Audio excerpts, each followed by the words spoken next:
My in-laws said, "You're dead to us until you apologize for ruining our reputation." I replied, "Okay." Then I stopped paying their mortgage like I had for 2 years. The bank's foreclosure notice arrived the same day they called crying. I, male, have been married to my wife Claire, 30, for 4 years. We've been together for 7, and for the past 2 years I've been paying my in-laws' mortgage. Here's the backstory. My father-in-law, Robert, 58, lost his job in 2022. Pride prevented him from taking lesser work, his words, and my mother-in-law, Dorothy, 56, hasn't worked since the 90s. They were 3 months behind on their mortgage when Claire came to me crying. "They'll lose the house where I grew up. Please, can we help?" I make good money as a software architect. Claire's a teacher. We could afford it, technically. So I agreed, $2,800 a month directly to their mortgage company. No formal agreement, just family helping family. They never said thank you, not once. In fact, they acted like they were doing us a favor by accepting the money. Dorothy would say things like, "Well, someday this house will be Claire's inheritance, so really, you're investing in your own future." Cool. Kun. Fast forward to last month. Claire and I decided not to have kids. We'd been discussing it for years, and finally made it official. I got a vasectomy. We were happy with our decision. 2 careers, travel, freedom. It was right for us. We told her parents last Sunday over dinner. The explosion was immediate. Robert slammed his fist on the table. "You did what?" Dorothy started crying.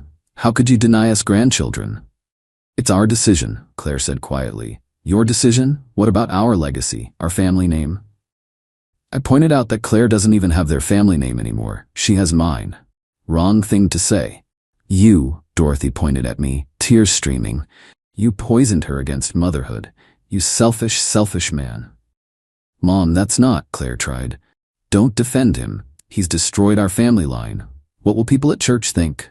What will our friends say when they ask about grandchildren?" Robert stood up.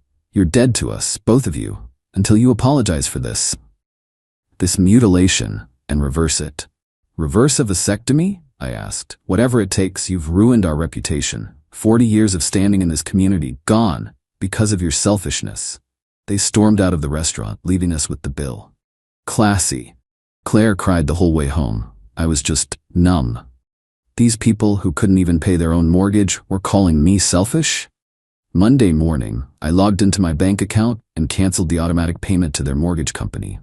2 years, 24 payments, $67,200, not a single thank you. But I'm the selfish one. "Okay," I'd said when they declared us dead to them. Just, okay. They're about to find out what that really means. Update 1. Claire's been a mess. She keeps checking her phone, hoping her parents will reach out. They haven't. Instead, they've been posting passive-aggressive Bible quotes on Facebook about honoring thy father and mother and the blessing of children. Dorothy's sister, Aunt Peggy, called Claire yesterday. "Sweetheart, your mother is devastated. How could you do this to her?" "I didn't do anything to her," Claire said. "This is about my body, my life." "But family," Peggy whined. "Family means sacrifice. You should know that." Like how I sacrificed my husband's money to pay their mortgage for 2 years? What mortgage payment? Oh yeah, Robert and Dorothy hadn't told anyone they were broke.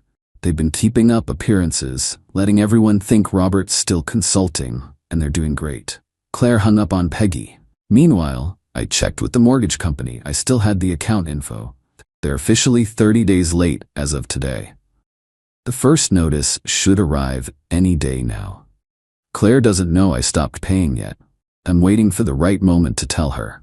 She's dealing with enough right now, and honestly, I want her parents to feel the consequences first. This morning, Dorothy texted Claire, "When you're ready to apologize and act like proper children, we'll be waiting." Proper children. We're 30 years old. I texted back from Claire's phone, K. Then I blocked her number. Claire saw it later and actually laughed. First time she's laughed since Sunday. "Did you seriously just K my mother? You said I could handle your phone while you were in the shower. I meant like answer if someone called about an emergency." This felt like an emergency. An emergency need to be petty. She kissed me. "I love you." "Love you too. Want to go on vacation with the money we're saving?" "What money?" "Never mind. Hey, What do you want for dinner? Distraction successful. Update 2. The first foreclosure notice arrived yesterday. I know because Robert called Claire 17 times in a row. She was teaching, so her phone was off. But when she checked it at lunch, voicemail apocalypse. Claire, there's been some mistake with the mortgage. Call me. Claire, this is urgent. Claire Elizabeth, call your father right now. Why aren't you answering? This is an emergency. The last one was Dorothy, sobbing. The bank is trying to take our house. This is all your fault. If you hadn't upset us with your news, your father could have handled this better. My fault? They literally told us we were dead to them, but somehow their mortgage is our fault? Claire called me, panicking.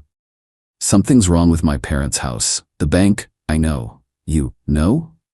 I stopped paying their mortgage when they said we were dead to them. Silence. Long silence. You've been paying their mortgage? For 2 years. 2 years? That's like $67,200. She sat down. I could hear it through the phone. They never told me. They said Dad was consulting. They said they were fine. They haven't been fine since he lost his job and refused to look for another one. I need to process this. Don't do anything else until I get home. She got home at 4. We talked until midnight. She cried. She raged. She apologized for her parents. I told her it wasn't her fault. But they're gonna lose the house, she said. They're gonna lose the house because they can't pay for it. That's not our problem anymore. But, Claire, they told us we're dead to them. Dead people don't pay mortgages. She laughed through her tears.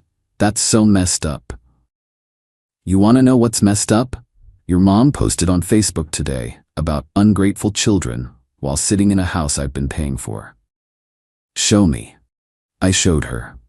Dorothy had written this long post about how today's generation doesn't understand sacrifice and family values. The comments were all supportive, telling her she raised Claire right and that she should be proud. Claire grabbed my phone and commented, "Funny how you talk about sacrifice while my husband paid your mortgage for 2 years without a single thank you." Then she hit post before I could stop her. The comment was deleted within minutes, but not before several people saw it. Claire's phone started ringing. She turned it off. "Let them stew," she said. "I'm dead to them, remember?" Update 3. The drama has reached nuclear levels. Dorothy's Facebook comment section became a war zone before she deleted the whole post. But screenshots were already circulating.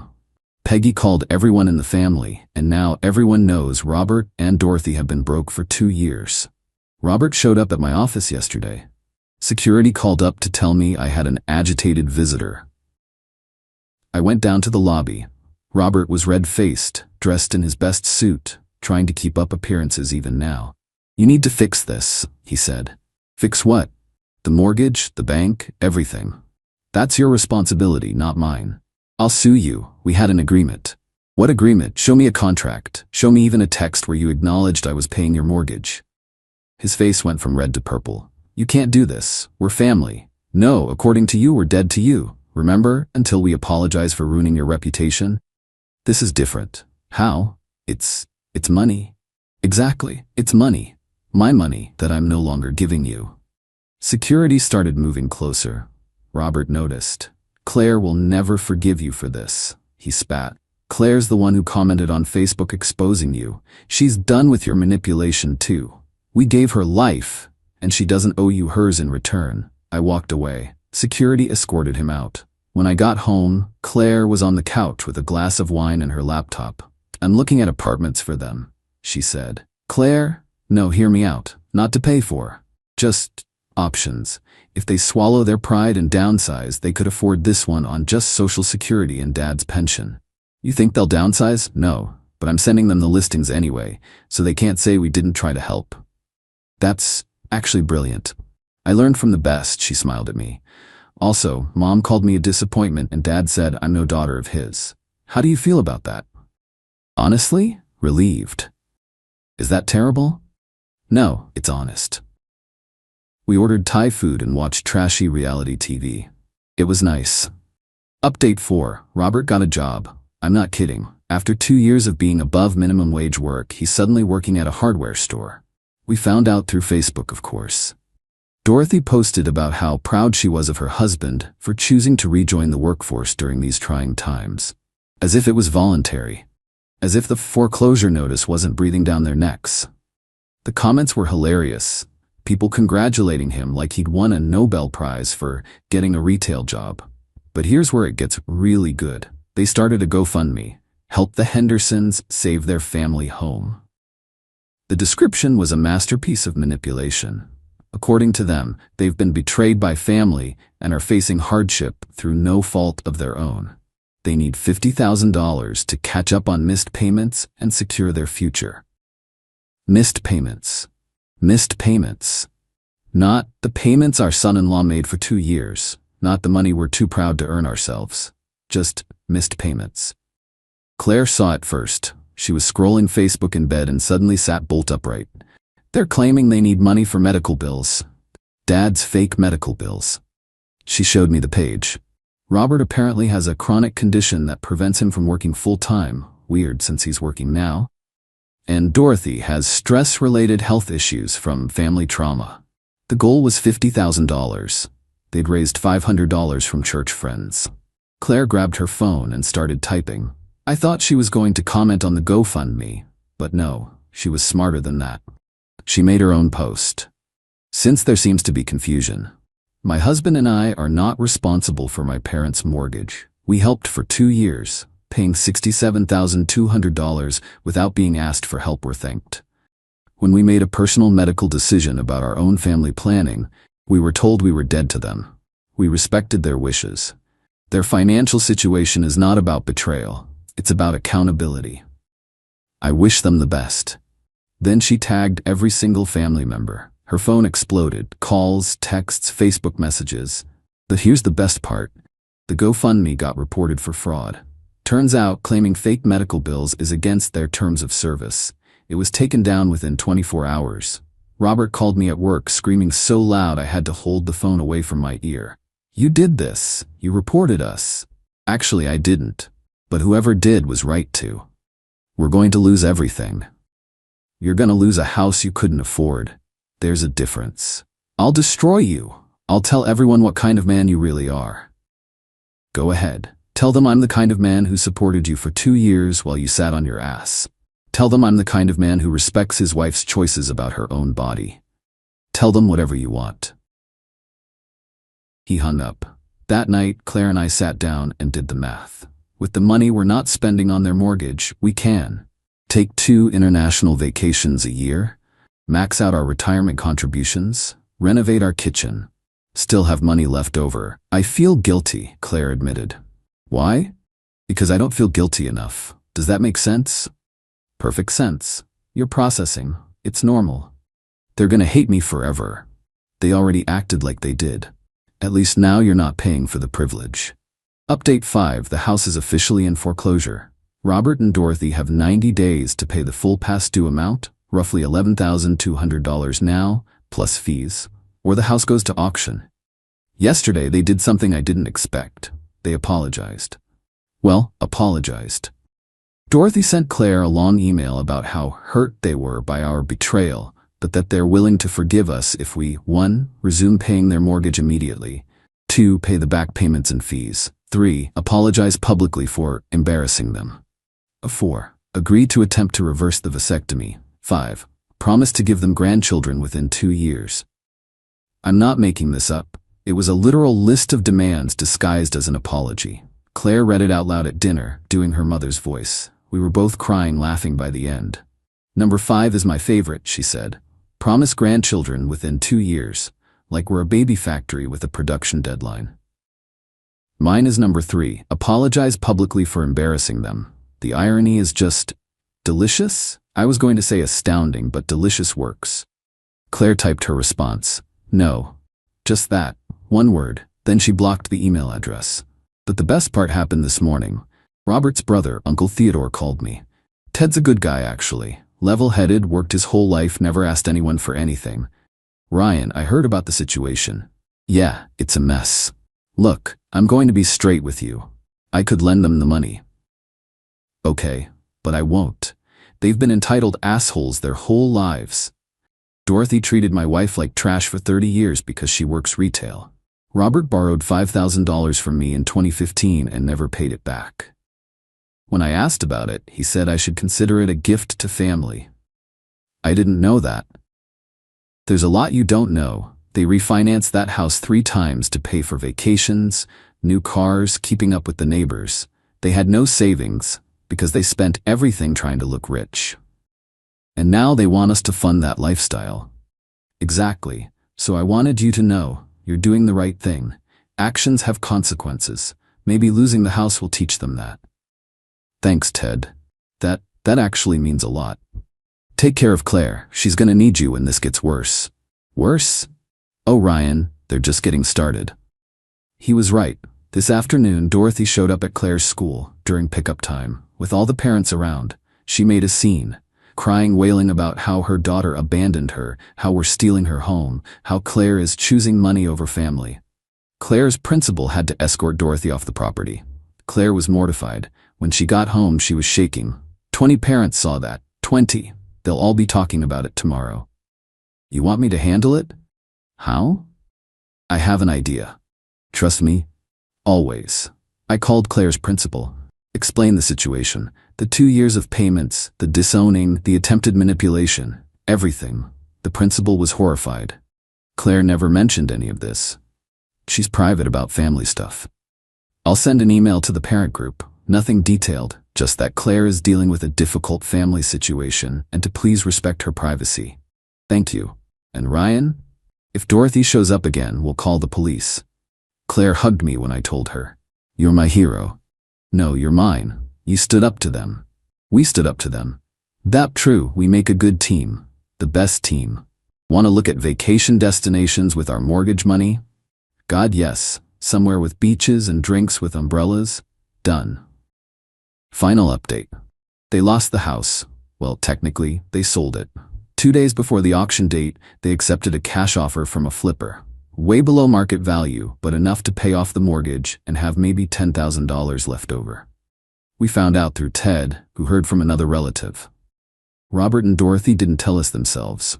Why would they? We're dead to them, remember? They moved into a 1-bedroom apartment in a less nice part of town. Dorothy had to get a job. She's working as a receptionist at a dental office. Robert's still at the hardware store, but he got promoted to shift supervisor. They're surviving. Not thriving, not living the lifestyle they believe they deserve, but surviving. And the family dynamics have completely shifted. See, everyone knows the truth now. They know about the 2 years of payments. They know about the disowning over the vasectomy. They know about the GoFundMe lies. At Thanksgiving, Robert and Dorothy weren't invited to the main family gathering. They had to go to Peggy's house instead, where apparently Dorothy spent the entire time crying about their circumstances. Meanwhile, Claire and I hosted our first Thanksgiving. Ted came, along with his wife and kids. Claire's cousins came. Even Claire's grandmother called us instead of Dorothy. I'm ashamed of my daughter, Grandma Rose told Claire. You don't owe anyone grandchildren. Your body, your choice. Claire cried happy tears after that call. But here's the real kicker, the thing that makes this all worth it. Last week, we ran into them at the grocery store. They were buying generic brands, using coupons, actually looking at prices. The same people who used to mock others for shopping sales. Dorothy saw us first. Her face went through about 15 emotions in 3 seconds. Robert just looked tired. We had a full cart, nice wine, good steaks, the fancy cheese Claire likes. Not to be petty, but we weren't changing our shopping habits for them. Dorothy opened her mouth like she was going to say something. Then she saw Claire's face, calm, confident, unbothered, and closed it again. We walked past them without a word. Later in the car, Claire said, I thought I'd feel something. Anger, sadness, satisfaction. But I just felt nothing. Is that bad? No, it's freedom. We're going to Santorini next month with the money we saved. Claire's been practicing her Greek on Duolingo. We're staying in one of those hotels with the infinity pools overlooking the caldera. Robert and Dorothy will probably see the photos on social media, since they still Facebook stalk Claire through fake accounts. Yes, we know about them. Good. Let them see what happens when you call someone selfish for making their own life choices. Let them see what happens when you bite the hand that feeds you. Or in this case, the hand that pays your mortgage. They wanted us dead to them? Fine, dead people don't pay bills. but they do take amazing vacations. The best part? Claire's pregnant. Yeah, vasectomies can be reversed. We decided we did want kids, just on our timeline, not theirs. We're not telling them. They'll find out eventually, probably through the family grapevine. And when they come crawling back, trying to be part of their grandchild's life? Sorry. Who are you? We're dead to you, remember?